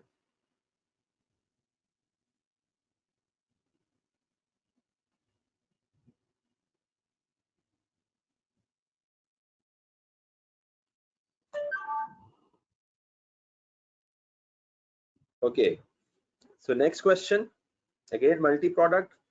Our company currently sells ST and U in equal quantities and at the same selling price per unit. The contribution to sales ratio for product S is 60% and for product T is 45% and this is 52%. If fixed costs are unaffected by the mix and currently 25% of sales, if fixed costs are unaffected by mix and currently 25% of sales, the effect of changing product mix to this, product mix change हो गया, पहले product mix कुछ और था, अब product mix कुछ और हो गया है। अच्छा, अब इस प्रोडक्ट मिक्स के चेंज होने से total contribution to sales ratio change होके क्या हो जाएगी? अब ये भी कॉम्प्लिकेटेड सवाल है। तो पहले तो आप क्या करें, जो एग्जिस्टिंग मिक्स है उसमें आप देखो कंट्रीब्यूशन टू सेल्स रेशो क्या है, क्योंकि सवाल उसने ये पूछा है ना। अब अप्रोच तो हमें समझ आ रही है, बारह अप्रोच तो साफ जाहिर है कि आप total contribution to sales ratio mix के चेंज होने से पहले देख लो और चेंज होने के बाद देख लो और फिर आपको फर्क पता लगेगा। तो चेंज होने से पहले जो मिक्स है वो है S 60%, T 45% और S T। अच्छा हाँ, अब यहाँ पे जो ट्रिक है वो ये है कि उसने ये नहीं दिया। ठीक है, उसने ये नहीं दिया, ये उसका ट्रिक है। उसने S का दिया है, टी का दिया है और यू का उसने कंट्रीब्यूशन नहीं दिया, फिर वो कहता है टोटल। अच्छा, अब टोटल कंट्रीब्यूशन कैसे आता है? टोटल कंट्रीब्यूशन ऐसे आता है कि आप इन कंट्रीब्यूशन को इनके वेट से मल्टीप्लाई करते हो तो फिर आपके पास टोटल आ जाता है। अब एस का वेट क्या है? एस का वेट नहीं दिया हुआ, लेकिन यहाँ पे एक बात लिखी हुई है इक्वल क्वांटिटीज, यानी कि तीनों जो है वो इक्वल क्वांटिटीज में बिकते हैं, तो वेट इनका बनेगा 1/3 1/3 1/3 1/3 1/3 1/3। तो यहाँ पे 60 को 1/3 से मल्टीप्लाई करो 20 आएगा, टी को 1/3 से मल्टीप्लाई करो 15 आएगा। ये हमें नहीं पता कितना आएगा क्योंकि हमें वो पता ही नहीं है, लेकिन अब हमें जो चीज उसने दी हुई है वो ये दी हुई है कि ये कुल मिला के 52% बनता है, कुल मिला के 52% बनता है। तो अब हम वर्किंग बैकवर्ड्स करते हुए यहाँ पे ये निकाल पाएंगे कि ये फिर 17% होगा, क्योंकि 52 में से फिर 20 और 15 माइनस करूंगा 17 होगा। अब 17 को जब मैं 3 से मल्टीप्लाई करूंगा तो अब मैं यहाँ पे निकाल पाऊंगा 51%। तो पहला तो काम हमें यहाँ तक पहुंचना था कि किसी तरीके से ये बात हम समझ पाते कि जो उसने एक चीज नहीं दी उसको कैसे निकालना है। अच्छा, अब वो कहता है कि जो मिक्स है ये चेंज हो रहा है, और ये चेंज हो रहा है, पहले तो इक्वल था, अब 45%, 20% और 35% हो रहा है।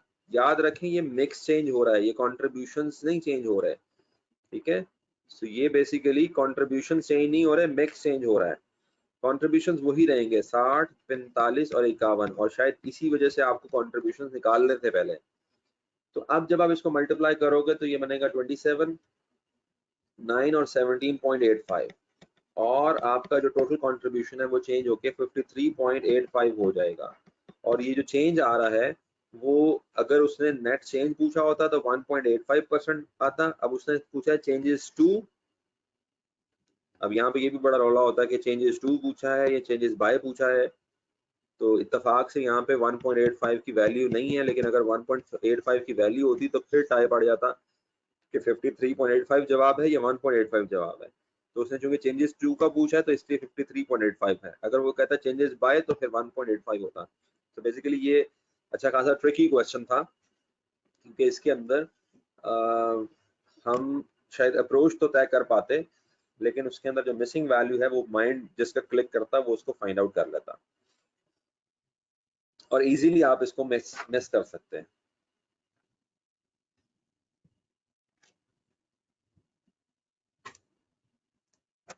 Okay, next question. We have three products, E, F, and G. Their contribution to sales ratio is given. Their maximum sales. अच्छा, अब ये भी बहुत complicated question है. Their maximum sales value is given. Their minimum sale value is given. Fixed cost is given. सवाल पढ़ लें। सवाल है जी, the lowest break even sale volume per period subject to meeting the minimum sale value constraint is needed to। अच्छा चले, मैं अब आप लोग को मौका देता हूँ कि सवाल, मुझे लगता तो नहीं आपसे हो जाएगा अनलेस एंड अनटिल आपने पहले किया हो, लेकिन फिर भी मैं आपको 2 मिनट देता हूँ सोचने के लिए कि अगर इस सवाल को आपने करना हो तो आपके जहन में क्या आ रहा है कि इसके साथ क्या करना चाहिए और ये पूछ क्या रहा है। क्योंकि सवाल को पढ़ के उसका जहन में आना कि सवाल क्या है वो बड़ा जरूरी होता है before going to attack the answer. तो जरा आप इसको 2 मिनट दें, अपने जहन में डेलिब्रेट करें कि ये क्या पूछ रहा है और आप कैसे इसको बता सकते हैं।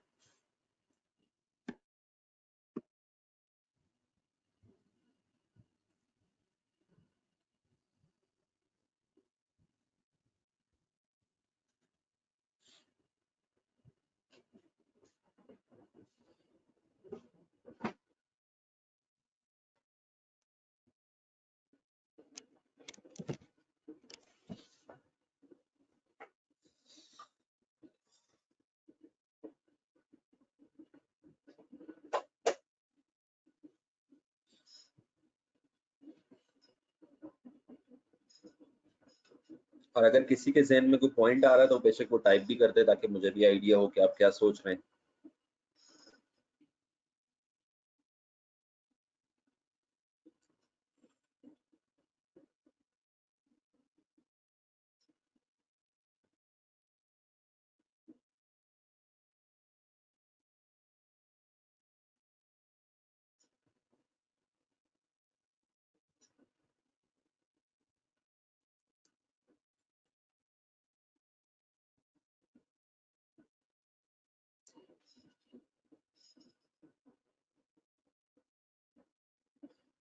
ध्यान का कमेंट आया है कि break even sales could not be less than minimum sale value.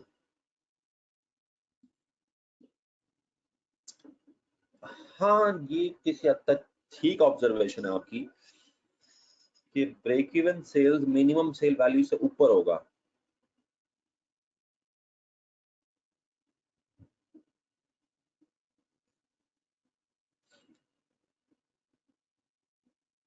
Which means के पहले तो हम मिनिमम सेल वैल्यू को मीट करते हैं, मिनिमम सेल्स मीट कर लेते हैं और फिर देखते हैं कि हमारी फिक्स कॉस्ट पूरी हो चुकी है या फिक्स कॉस्ट पूरी होना बाकी है। I will wait for 1 and 2 more comments, उसके बाद मैं आपको ये समझाता हूँ।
And if BE sale is less than minimum sales value, then we will consider minimum sales as BE values. अच्छा चलें, अब आपके जहन में अच्छी खासी कंफ्यूजन चल रही होंगी। ऑनेस्टली जब भी क्वेश्चन मैं भी देखता हूँ पहली दफा तो मेरे जहन में भी अच्छी खासी कंफ्यूजन आती हैं। अगेन मसला वही है कि आपने एक दो जुमलों में एक ऐसी बात पूछनी है जिसके बिहाइंड आपके दिमाग में तो अच्छी खासी थिंकिंग थी, आपने सोच के ये दो जुमले लिखे, लेकिन वो दो जुमले स्टूडेंट तक कैसे पहुंचते हैं, तो जिस तरह जिशान इंटरप्रेट कर रहे हैं इस तरह मैंने भी इंटरप्रेट किया था। लेकिन इसकी जो सही इंटरप्रिटेशन है वो ये है कि सबसे पहले तो हम मिनिमम सेल कंस्ट्रेंट्स को मीट करते हैं और देखते हैं ब्रेक इवन हुआ या नहीं हुआ। अब मिनिमम सेल कंस्ट्रेंट क्या है कि 400 ई के, 400 एफ के और 400 जी के। अच्छा मैं आपको बताऊं, मल्टी प्रोडक्ट में कंपनी क्या करेगी, तीनों में से सबसे पहले किसको बेचेगी, जिसका कंट्रीब्यूशन हाईएस्ट होगा। तो सबसे पहले इसकी रैंकिंग भी कर लो, 1 2 3। अभी तो खैर मुझे इस रैंकिंग का कोई फर्क नहीं पड़ेगा, लेकिन आगे जाके पड़ेगा। तो अगर ये कंपनी 400 ई बेच देती है और 400 एफ बेच देती है, बल्कि पहले जी करें, और 400 एफ फिर बेचती है, तो ऐसा करने से इस कंपनी को 3 लाख का या 300 का, क्योंकि 3 जीरो बुढ़े में है, 300 का कंट्रीब्यूशन हो जाता है। ठीक है, पहली बात तो ये देखें कि जब एक कंपनी मिनिमम सेल्स को मीट करती है तो 300 का कंट्रीब्यूशन इनको हो जाता है। अब इनकी फिक्स कॉस्ट कितनी है, 850। तो 850 में से 300 निकाल दो, अभी भी इनको 550 का कंट्रीब्यूशन चाहिए। इसका मतलब है कि मिनिमम सेल्स को करके इनका ब्रेक इवन तो नहीं हुआ, इनका ब्रेक इवन नहीं हुआ। अब ब्रेक इवन करने के लिए मजीद कितनी सेल करनी पड़ेगी, ये सवाल है। तो सवाल ये था कि the lowest break even sales value पर पीरियड, द लोएस्ट। अब ये सवाल इन इटसेल्फ एम्बिगुअस है कि आप ये कैसे, आप सिर्फ ये कह देते कि ब्रेक इवन सेल वैल्यू पर पीरियड बता दो, तो यहाँ पे कंफ्यूज करने की क्या जरूरत है कि आपने कहा जी lowest break even sale value पर पीरियड बताओ। तो बेसिकली सवाल तो ब्रेक इवन का ही है। और अगर ये सारी बातें ना भी करता तो हम इस सवाल को ऐसे ही करते, ये सिंपल, अगर हमें ये कह देता कि भाई ब्रेक इवन पॉइंट बता दो।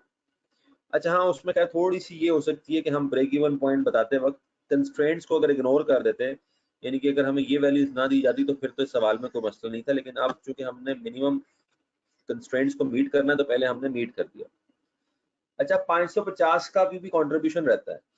अब मुझे ये बताओ, बीइंग स्टूडेंट, अभी आप सबसे मैं पूछ रहा हूँ कि अब मुझे इस कंट्रीब्यूशन को रिकवर करने के लिए, ये जो हमारा रिमेनिंग कंट्रीब्यूशन रह गया है, जो मुझे रिकवर, रिमेनिंग फिक्स कॉस्ट जो रह गई है, ठीक है, ये बेसिकली फिक्स कॉस्ट भी रिकवर्ड रह गई है, इस फिक्स कॉस्ट को मैं कंट्रीब्यूशन से रिकवर करूंगा ना, तो मैं अब इसके बाद इसको रिकवर किससे करूंगा? प्रोडक्ट ई से रिकवर करूंगा, प्रोडक्ट जी से रिकवर करूंगा, या प्रोडक्ट एफ से रिकवर करूंगा? तो जरा ये मुझे जवाब चाहिए। अब इसके बाद मैं इसको कहां से रिकवर करूंगा? सबसे पहले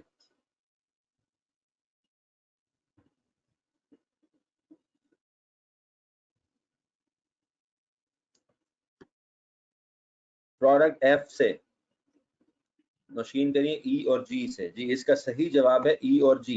क्यों?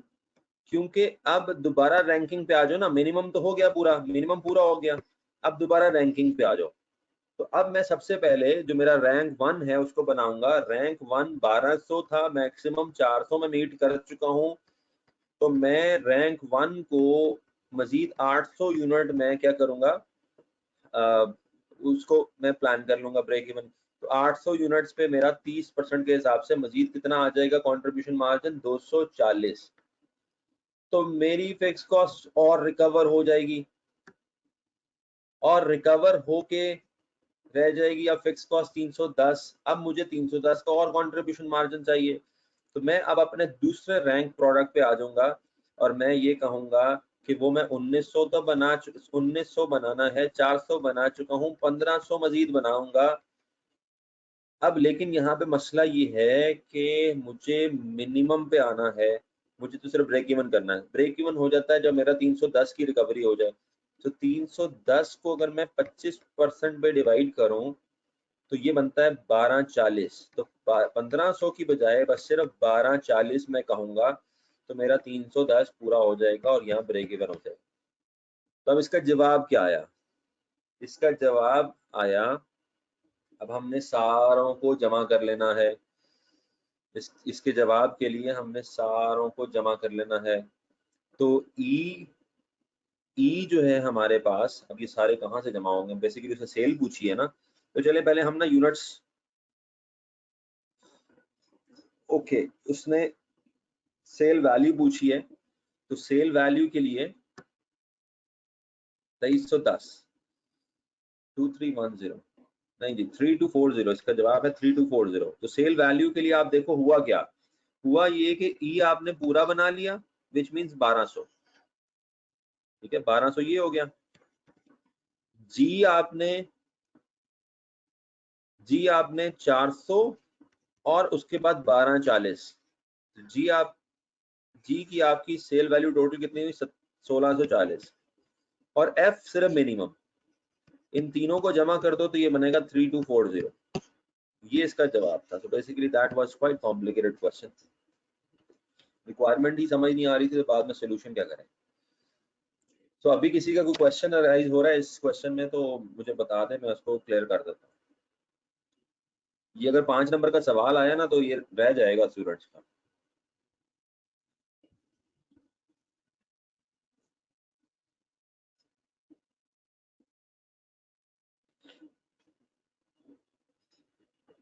क्लियर है जी, चलें आगे चलते हैं।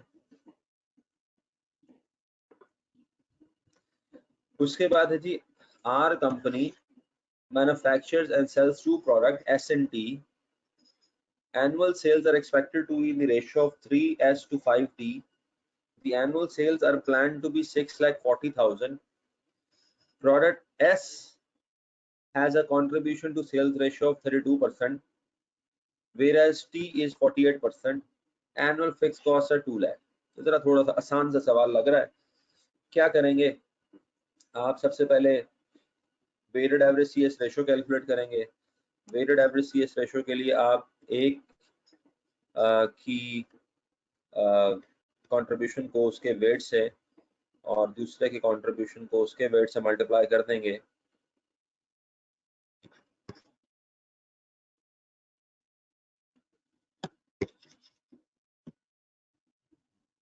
तो कंट्रीब्यूशन क्या होगा 3 का 32% और 5 का 48% डिवाइडेड बाय 3 + 5, ये आपके पास आ जाएगा weighted average CS ratio.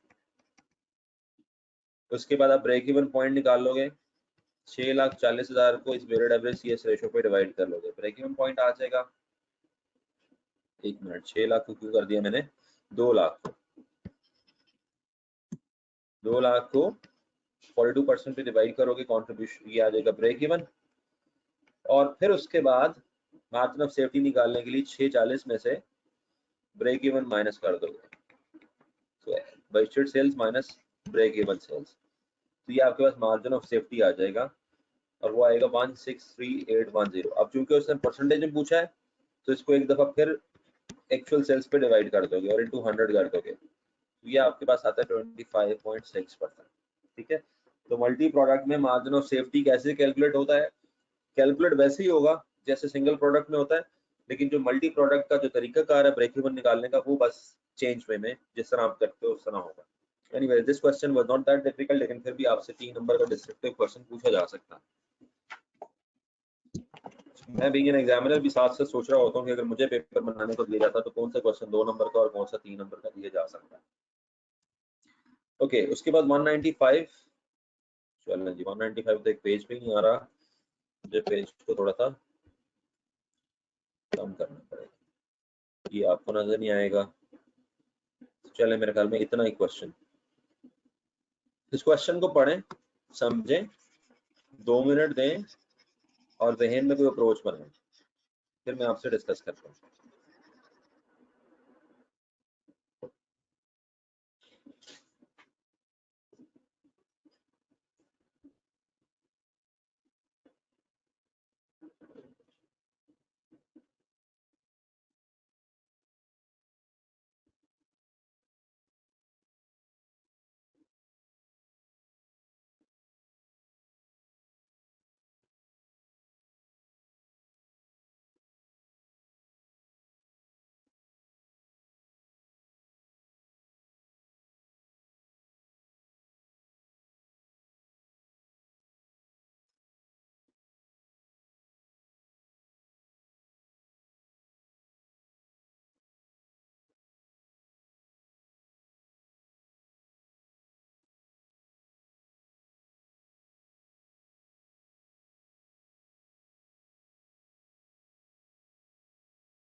Okay जी, so question I guess is not that hard, सवाल इसके कि इसकी लेंथ ज्यादा थी जी। क्या कहते हैं बाकी लोग, क्वेश्चन डुएबल है या इसमें कुछ एम्बिगुअस पार्ट है?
कोई जवाब नहीं आ रहा आपकी तरफ से, या तो आप जवाब निकालने के चक्कर में एक दफा जवाब निकाल जाए तो फिर जवाब देंगे, which is fine.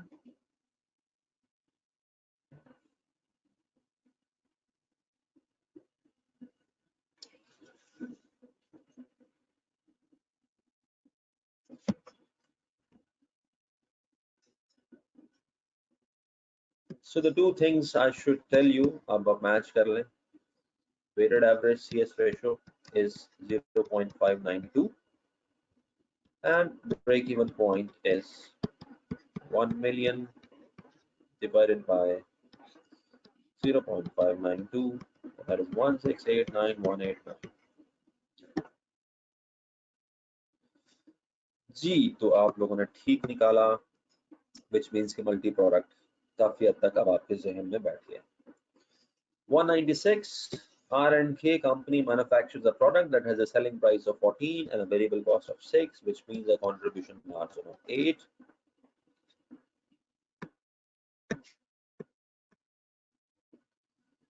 Annual sales demand is 8,000 units. A new production method is currently under consideration that will increase fixed cost by 30%, but variable cost reduced by 5. Superior quality of the finished product would enable sales to increase. देखिए basically अब change है, एक existing situation है, उसके बाद एक change होता है सिचुएशन, तो आपने दोनों सिचुएशंस में क्या बताना है कि break even output level change कैसे होगी. तो पहले आपकी सेलिंग प्राइस कितनी है 14, आपकी वेरिएबल कॉस्ट कितनी है 6, आपका कंट्रीब्यूशन मार्जिन कितना है 8. रिवाइज में सेलिंग प्राइस उतनी ही है, अलबत्ता आपकी जो वेरिएबल कॉस्ट है वो रिड्यूस होकर 5 हो रही है, तो आपका कंट्रीब्यूशन मार्जिन बढ़ा 9. अच्छा, एग्जिस्टिंग में आपकी फिक्स कॉस्ट है 24,400, लेकिन रिवाइज में आपकी फिक्स कॉस्ट इंक्रीज हो रही है 30% से. जब ये 30% से बढ़ेगी तो ये कितनी बन जाएगी, ये बन जाएगी 31,720. और सॉरी, सेलिंग प्राइस भी वो कह रहा बढ़ रही है, तो यहाँ पे 15 लेना था आपने, तो यहाँ पे 10 आ जाएगा. तो ये हमने चेंज कर लिया. अब मैं फिक्स कॉस्ट को सीएम पर यूनिट पे डिवाइड करता हूँ, फिक्स कॉस्ट को पर यूनिट पे डिवाइड करता हूँ, तो मेरे पास आप 3 इधर आ रहा है और मेरे पास आप 3050. ब्रेक इवन पॉइंट बढ़ गया, कितने से बढ़ गया, 122 यूनिट से बढ़ गया, तो ये इसका जवाब था. तो अगर आपको कोई ऐसा सवाल आ जाए जिसमें एक सिनेरियो हो और वो सिनेरियो चेंज हो रहा हो, तो आप दोनों को पैरेलल रख लें, अंडरस्टैंड करें कि पहले सिनेरियो में क्या पोजीशन है, दूसरे सिनेरियो में क्या पोजीशन है, और उसकी वजह से जो चेंज आ रहा है उसको फिर आप इंटरप्रेट करके जवाब देते हैं. The next question 197, XYZ company sells 3 products. Product X has a contribution of 40, Y 30, Z 35. Fixed cost 2 lakh. Products are sold in the ratio of 375. Monthly break-even sales revenue. ये मैं आपको नहीं करा रहा, ये बड़ा एक स्ट्रेट फॉरवर्ड सा क्वेश्चन बन जाता है, और अब तक इस तरह के हमने काफ़ी क्वेश्चंस प्रैक्टिस कर लिए हैं, तो बेसिकली इस क्वेश्चन को करने की जरूरत नहीं है. अच्छा, क्वेश्चन नंबर 98, मैंने सेशन से पहले इस क्वेश्चन को देखा और अल्टीमेटली मुझे लगता ये है कि इस क्वेश्चन को करना तो नहीं चाहिए. अब ये ब्रेक इवन में समझ आता है ना शॉर्ट सप्लाई वाले लिमिटिंग फैक्टर में आता है, लेकिन फिर भी चले मैं एक दफा आपको इस क्वेश्चन को ब्रीफ कर देता हूँ कि आपके जहन में ये ना आए कि ये कहीं एग्जामिनर ना दे दे बेसिकली, राइट. तो देख लेते हैं आपके साथ, अब आपके भी माइंड आपके भी कॉन्सेप्ट्स हैं, तो हो सकता है आपको क्लिक कर जाए ये question. A company has only a limited available supply of direct labor. ये इसलिए मैं कह रहा हूँ नहीं कराना चाहिए क्योंकि अब इसके अंदर जरा देखें तो सही हो क्या रहा है. Limited available supply of direct labour and direct material. अब यहाँ पे लिमिटिंग फैक्टर का जिक्र हो रहा है, मटेरियल का और लेबर का. दो प्रोडक्ट आते हैं, अनलिमिटेड सेल्स डिमांड है, तो पर ये तो अनलिमिटेड हो गया, लेकिन आपको दो पॉसिबल लिमिटिंग फैक्टर्स का इशारा आपको मिल रहा है. अच्छा, तो रिसोर्स रिक्वायरमेंट्स है वो ये है मटेरियल की और लेबर की. कंपनी प्रॉफिट मैक्सिमाइज करना चाहती है, एक्स का यूनिट कंट्रीब्यूशन दे रहा है 12 का. अब इस इंफॉर्मेशन के साथ वो पूछ क्या रहा है, the minimum contribution that must be earn by a unit of product Y to make it worth producing unit of product Y in a profit maximizing budget. कम से कम वो कंट्रीब्यूशन बताओ जो प्रोडक्ट अर्न करे, ये वाला प्रोडक्ट एक्स का तो उसने बता दी 12 है, अब वाई कितना अर्न करे, कम से कम कंट्रीब्यूशन कि वाई को हम बनाएं, एक्स को ना बनाएं, वाई को बनाएं, एक्स को ना बनाएं। अच्छा, अब ये सवाल किसी हद तक ना लिमिटिंग फैक्टर का है, और इसका जवाब मैं आपको थोड़ी सी अप्रोच बता देता हूँ, वैसे आपके भी जहन में कुछ ना कुछ आ ही रहा होगा इस वक्त सुन के इसको। कंपैरिजन करने के लिए हमें थोड़ा सा आइडिया होना चाहिए दोनों प्रोडक्ट से। तो पहले चूंकि हमें एक्स का कंट्रीब्यूशन दिया हुआ है, अब आपको पता है हम कंट्रीब्यूशन की बेस पे तो फैसला नहीं करते, हम contribution per unit of limiting factor की बेस पे फैसला करते हैं। तो प्रोडक्ट मटेरियल कितना लग रहा है, 2 kg, और 12 का कंट्रीब्यूशन है, तो पर केजी कंट्रीब्यूशन प्रोडक्ट एक्स का आ रहा है 6, और पर आर कंट्रीब्यूशन आ रहा है 4। मैंने क्या किया, मैंने 12 को 2 पे तकसीम किया और 12 को 3 पे तकसीम किया, तो मेरे पास कंट्रीब्यूशन पर केजी आ गया मटेरियल का, और कंट्रीब्यूशन पर आर आ गया लेबर। अब कॉन्सेप्चुअली लिमिटिंग फैक्टर में हम अगर प्रायोरिटाइज कर रहे हों कि हमने एक्स बनाना है या वाई बनाना है, तो हम फैसला करते हैं contribution per unit of limiting factor पे।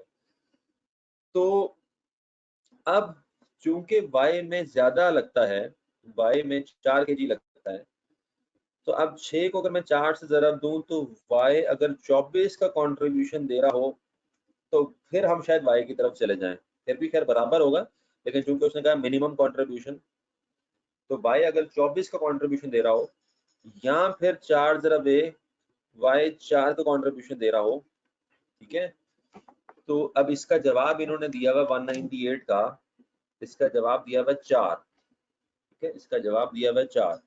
अब मुझे यहाँ से यही समझ नहीं आता कि 4 इन अ सेंस इसलिए दिया है कि उसने मिनिमम कहा था, तो 24 और 4 जो मिनिमम है वो 4 है, राइट। अब अगर आपको समझ आया है तो आप, नहीं समझ आया तो आप पूछ लें, बहरहाल इसका जवाब 4 है। वॉइस इंटरप्शन हो रही है, तो वॉइस इंटरप्शन क्यों हो रही है मेरे एंड पे, वॉइस मैं चेक कर लेता हूँ, तो आई गेस ओके है।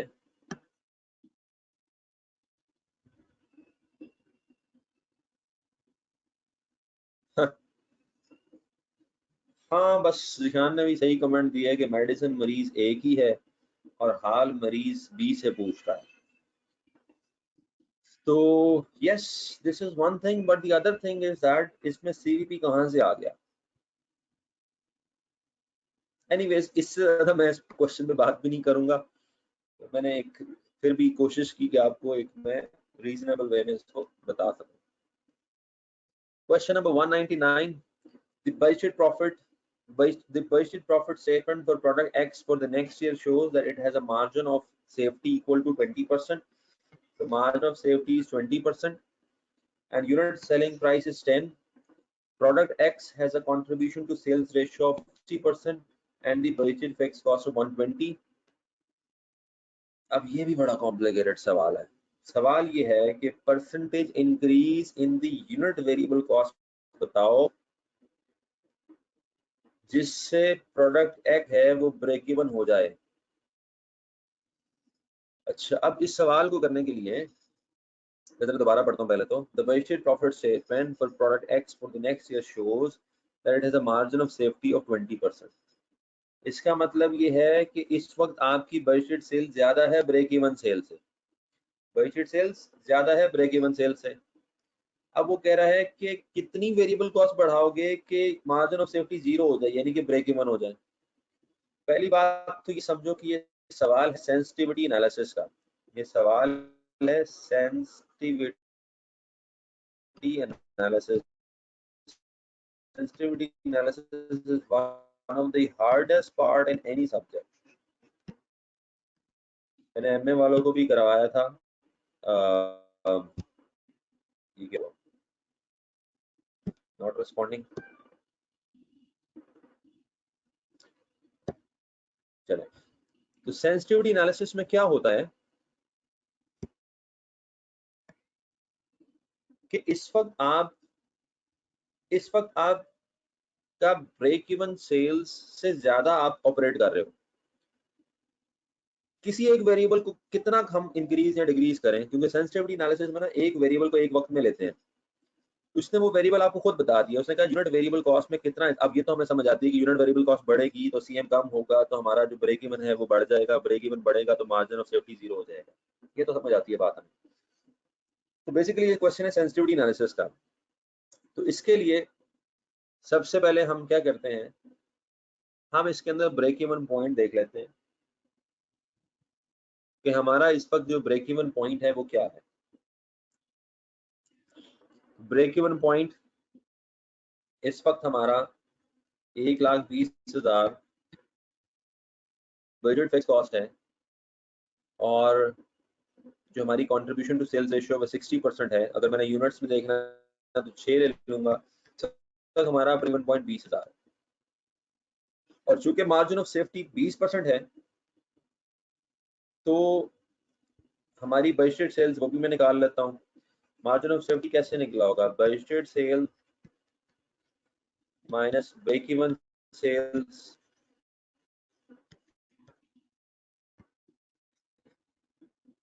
Is equal to margin of safety, और वो कितना 20%। परसेंट किसका, इसका, तो ये एक्स हो गया, ये 20%, 20% ऑफ एक्स हो गया, ये हमारा, सॉरी उलट कर गया मैंने, स्पेस की वजह से भी प्रॉब्लम हो रहा है यहाँ पे ना, पेज स्पेस। तो बजटेड सेल्स एक्स है, और जो ब्रेक इवन सेल है वो हमारे पास 20,000 है, और यहाँ पे 0.20x, तो 0.80x इक्वल्स 20,000 पे हमारे पास x निकल 20,000 डिवाइडेड बाय 0.8 जो था। मैंने क्या किया, मैंने ब्रेक इवन सेल्स से बजटेड सेल्स निकाली। अब वो ये कहता है कि वेरिएबल कॉस्ट में कितना इजाफा करें। अब जरा यहाँ से क्वेश्चन को मैं किसी यहाँ पे स्पेस में लिखता हूँ, मैं यहाँ पे एक सिंपल सी वो जो स्टेटमेंट होती है वो लिखता हूँ, sales minus variable cost equals contribution margin minus fix cost equals profit. ठीक है, अब वो ब्रेक इवन का कह रहा है तो प्रॉफिट जीरो होगा, और हमारी कॉस्ट जो है वो 1,20, सेल्स ब्रेक इवन सेल्स और यूनिट वेरिएबल कॉस्ट।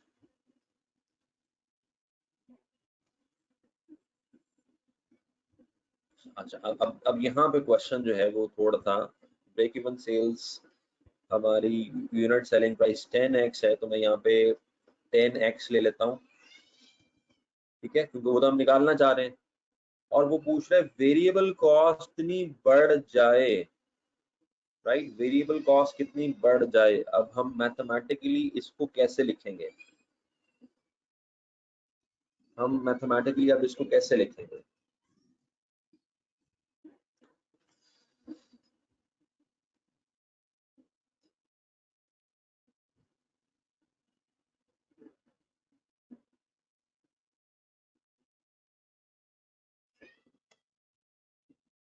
अच्छा, अब चले इसको मैथमेटिकली जैसे भी लिखे, मेरे पास एक और अप्रोच ज़हन में आ रही है, मैं वो अप्रोच भी शेयर कर लेता हूँ आपसे। तो एक बात तो ये तय होगी कि यहाँ पे कंट्रीब्यूशन मार्जिन भी 1,20,000 होगा। अगर 1,20,000 होगा तो ब्रेक इवन होगा। ठीक है, तो हम कंट्रीब्यूशन मार्जिन तक भी पहुंच गए इन अ सेंस कि हमने ब्रेक इवन का कॉन्सेप्ट यूज कर लिया। अच्छा, अब हमने निकालनी है variable cost, percentage increase in the unit variable cost, और हम एज्यूम करेंगे कि बाकी चीजें सेम है, क्योंकि सेंसिटिविटी एनालिसिस में हम बाकी चीजें सेम कर लेते हैं। तो बेसिकली ये 20,000 मल्टीप्लाई बाय 10 है, विच मीन्स कि ये 2 लाख हो गया। तो अगर ये 2 लाख है तो फिर ये 80,000 होगा, और अगर ये 80,000 है तो इसको 20,000 पे तकसीम कर दो 9, ये तो फिर वैसे ही हो जाएगा।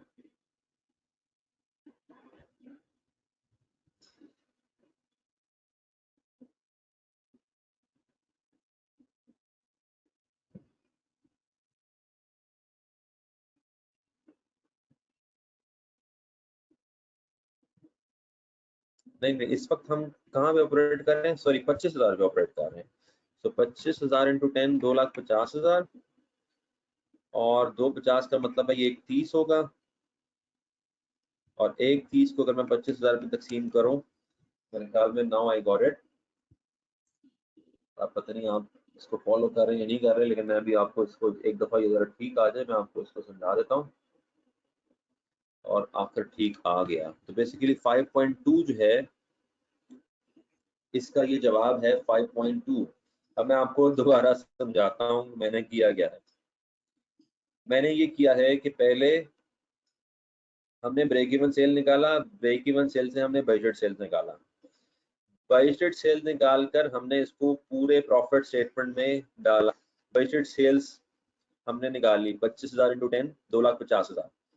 अच्छा, फिर नीचे से हमने कहा कि फिक्स कॉस्ट एक 20 है, तो हमें एक 20 का कंट्रीब्यूशन मार्जिन चाहिए होगा, क्योंकि हमें प्रॉफिट नहीं चाहिए। तो अब एक 20 का कंट्रीब्यूशन मार्जिन आ गया यहाँ पे।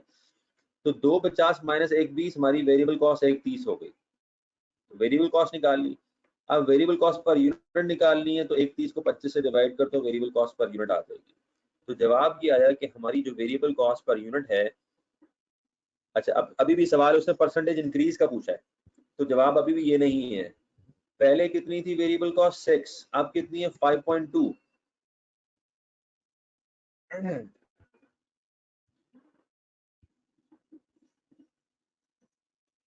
सॉरी पहले थी तो ज्यादा ही, पहले थी वेरिएबल कॉस्ट कितनी थी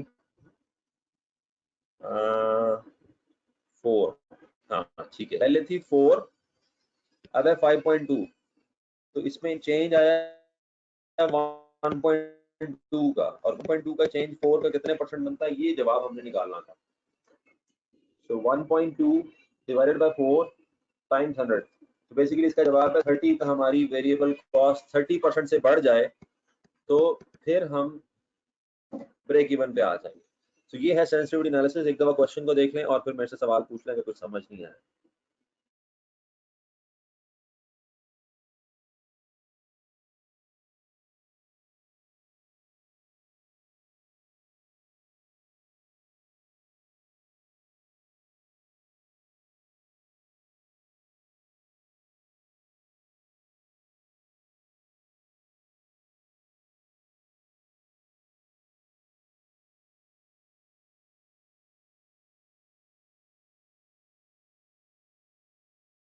चलें जी, क्लियर है? तो क्लियर है, राइट। इसके बाद हमारा क्वेश्चन 201 है। ये कितने क्वेश्चन रह गए, और एक मिनट चेक करूं कितने रह गए। कम ऑन, इतने ज्यादा स्लो चल रहा था।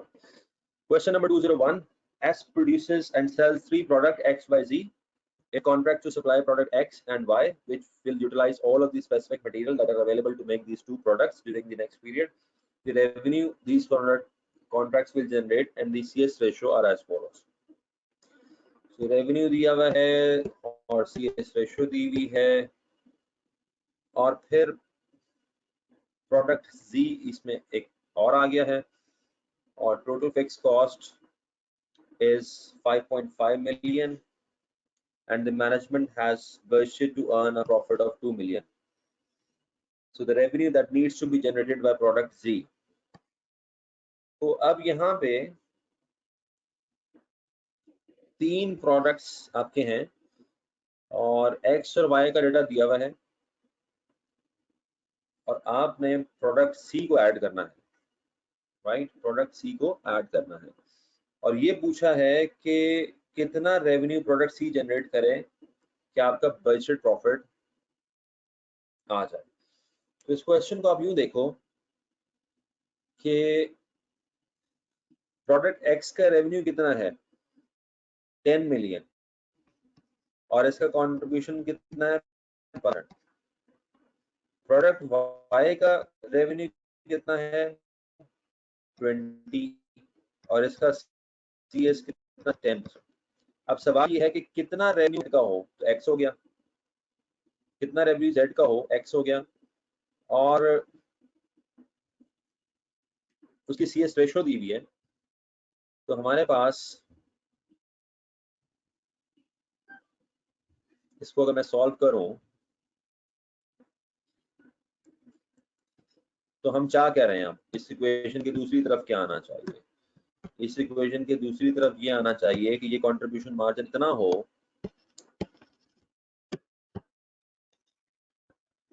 ये कंट्रीब्यूशन मार्जिन इतना हो, और एक्स की CS रेशियो भी दी हुई है, दैट इज 25%। तो हम ये चाह रहे हैं कि ये कंट्रीब्यूशन इतना हो कि जिससे हमारा फिक्स कॉस्ट भी कवर हो जाए 5.5 और हमारा प्रॉफिट भी आ जाए 2। तो ये पूरी इक्वेशन बनती है। अब इस इक्वेशन को सॉल्व कर लो तो हमारे पास ये आ जाएगा 1.5, ये आ जाएगा 2 और ये आ जाएगा 0.25x और ये आ जाएगा 7.5 plus 0.2x equals 7.5।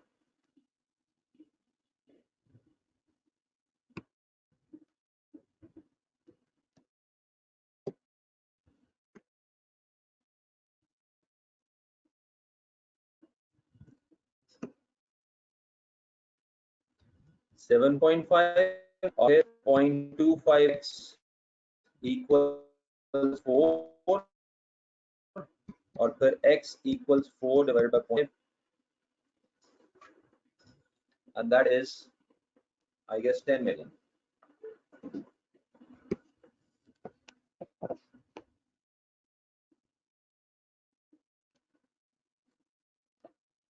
No, that is 16 million. ठीक है जी, तो ये इसका जवाब है। So basically we need a revenue of 16 million. We need a revenue of 16 million from product Z in order to earn a profit of 2 million. अगर वो profit of 2 million ना कहता, break even कहता, तो बस सिर्फ fixed cost पूरी करनी थी। So this is how we do this question, right जी। उसके बाद 202 है, इसमें क्या पूछा हुआ है, the nearest unit, the number of units should be sold in order to break even, और हमारे पास डेटा क्या है,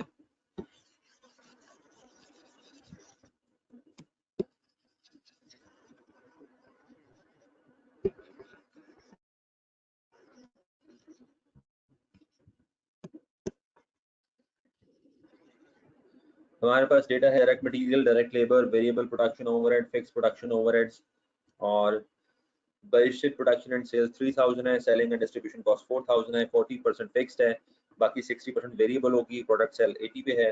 तो ये कोई इतना कॉम्प्लिकेटेड क्वेश्चन नहीं लग रहा, इसको हम पास करते हैं, आपको कर लीजिएगा। Question number 203, if the budgeted fixed cost increase, the gradient of the line plotted on the budget PV chart will, अब ये देखें, ये आपका PV चार्ट होता है, सॉरी ये नहीं होता, ये आपका PV चार्ट होता है और इस तरीके से बनता है।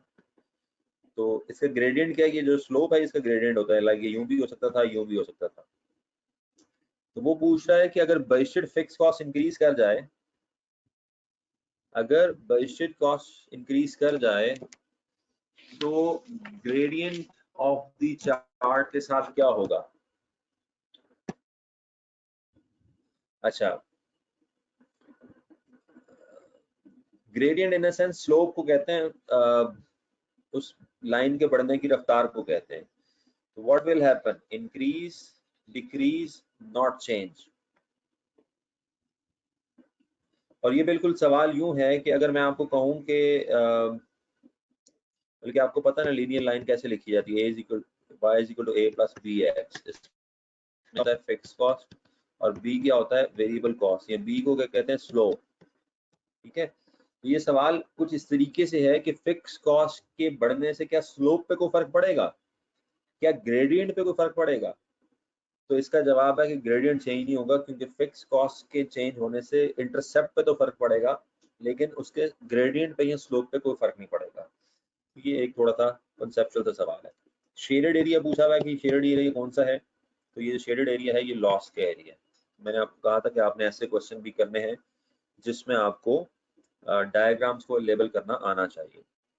Question number 205, business produces a single product, each unit has a contribution of 20, fixed cost 4 lakh, positive margin of safety 40%, budget profit बता दें। ये क्वेश्चन सिंपल सा है, आप इसको खुद कर लीजिएगा। क्वेश्चन नंबर 206, मल्टी प्रोडक्ट, एक प्रोडक्ट का कंट्रीब्यूशन, दूसरे प्रोडक्ट का कंट्रीब्यूशन, यूनिट्स मल्टीप्लाई कर दो, टोटल कंट्रीब्यूशन आ जाएगा, रेवेन्यू से मल्टीप्लाई कर दो, टोटल सेल्स आ जाएगा, डिवाइड कर दो, सीएस रेशो आ जाएगी। फिक्स कॉस्ट 2 मिलियन की है, 2 मिलियन को सीएस रेशो पे डिवाइड करोगे, ब्रेक इवन रेवेन्यू आ जाएगा, राइट। 207, अब 207 में, अब ये क्वेश्चन मैं आपको कहता हूँ कि आप जरा इसका आंसर दें मुझे। 207 में मल्टी प्रोडक्ट का ग्राफ आपको शो किया हुआ है और दोनों तरह से किया हुआ है। लाइक अगर हम ये एग्जाम्पशन लें कि in order of their contribution margin sell करते हैं तो फिर ये दिया हुआ है, और अगर एवरेज को कंसिडर करें तो ये दिया हुआ है। अब सवाल ये है कि if the products are sold in the order of the most favourable contribution to sales ratio, which of the following level of sale revenue will be closest to the organization break even point? तो break even point से closest point बता दें आप, जो इस graph पे आपको नजर आ रहा है। ब्रेक इवन पॉइंट से क्लोजेस्ट पॉइंट बता दें जो इस ग्राफ पे आपको नजर आ रहा है। 200 है, 400 है, 600 है या 800 है। मैं आपको थ्योरी बता चुका हूँ, so I need a response from you.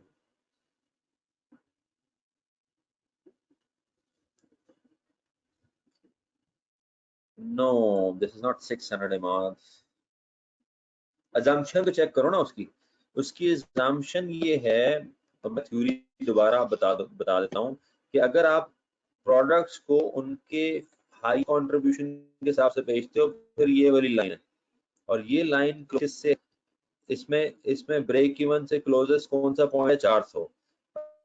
और अगर आप एवरेज को कंसिडर करते हो 600 जवाब है, तो इसका आंसर है 400। तो इसके बाद 208, which of the following is not normally an assumption that determine the break even point in a multi product environment? Multi product environment में कौन सी assumption नहीं है? तो assumption ये नहीं है, products are sold in the order of their contribution ratio। अभी आप देखो कि हम मल्टी प्रोडक्ट में जो सॉल्व कर रहे होते हैं तो हम उसके अंदर एवरेज ले रहे होते हैं, हम ये एज्यूम नहीं कर रहे होते। वो तो पीवी चार्ट बनाने के लिए हम ये एज्यूम दोनों assumptions लेते हैं, जबकि जितने भी हमने क्वेश्चंस किए हैं मल्टी प्रोडक्ट के, उसमें हम तो ये कह रहे हैं कि वो तो एवरेज ले रहे होते हैं हम नीचे। सो फॉर्मूले में भी ऐसे ही होता है कि हम मल्टी प्रोडक्ट में फिक्स कॉस्ट को वेटेड एवरेज सीएस रेशियो पे डिवाइड कर रहे होते हैं। Final question of today, a safety training school provide 2 courses. ये आप मुझे करके दे देंगे तो एक अच्छा एंड हो जाएगा, आज का वीकेंड भी है और हमारा 65% सिलेबस भी एंड हो रहा है आज। तो why not we end on this point कि आप मुझे ये कैलकुलेट करके दें।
कम ऑन, इतनी देर में जवाब आ जाना चाहिए था।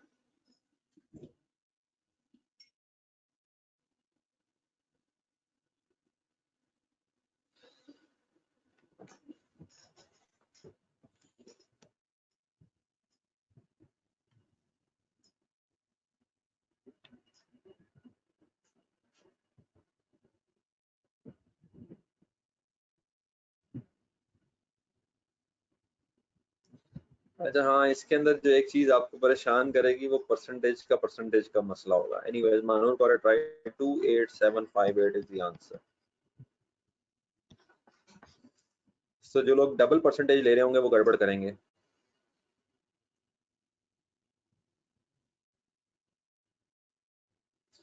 राइट जी, so this is the answer and that's it for today. सो ये बड़ी अच्छी और बड़ी चैलेंजिंग प्रैक्टिस थी मेरे हिसाब से। चैलेंजिंग क्वेश्चंस होते हैं आपके आईसीएमए के पास पेपर्स में, एसएमए के बड़े बड़े चैलेंजिंग क्वेश्चंस भी मौजूद हैं। तो वो अब चूंकि वो फॉर्मेट नहीं है हमारा, तो उसको करें या ना करें बहुत ज़्यादा फर्क नहीं पड़ता। So you concentrate on these questions, और कुछ मजीद क्वेश्चंस मैं अभी प्रैक्टिस पोर्टल पे ऐड करता हूँ। आज कोशिश करूंगा कि मैं आपका जो प्रैक्टिस पोर्टल अपडेट कर दूँ, ताकि अगले जो 2-3 दिन आपका ऑफ है मेरे साथ, आप उन दिनों में कल से प्रैक्टिस कर लें। आज तो शायद अवेलेबल नहीं होगा, कल से अवेलेबल होगा। तो अब हमारा पार्ट ए कंप्लीट हो गया है और हमारा पार्ट बी भी कंप्लीट हो गया, right. So we are done with these 2 important parts, जो कि मेरे ख्याल में कॉन्स्टिट्यूट करता है अराउंड 65%। तो अब जो फाइनल पार्ट सी है, जिसमें मेन टॉपिक्स में ट्रांसफर प्राइसिंग और बजटिंग और परफॉर्मेंस है, so the next 4 lessons will be on this part hopefully। तो अगले 4 लेसन्स में हम इसको भी कंप्लीट कर लेंगे, विच मीन्स 9, 10, 11, 12 भी हमारा टारगेट था, और उसके बाद फिर मॉक स्टार्ट हो जाएंगे। फिर आपकी एग्जाम की डेट अभी तक आई नहीं है, लेकिन होपफुली 15, 16, 17, 18 जो भी आती है वो भी। Any final comment or question if you have, then let me know. Otherwise, this is the end of today's session.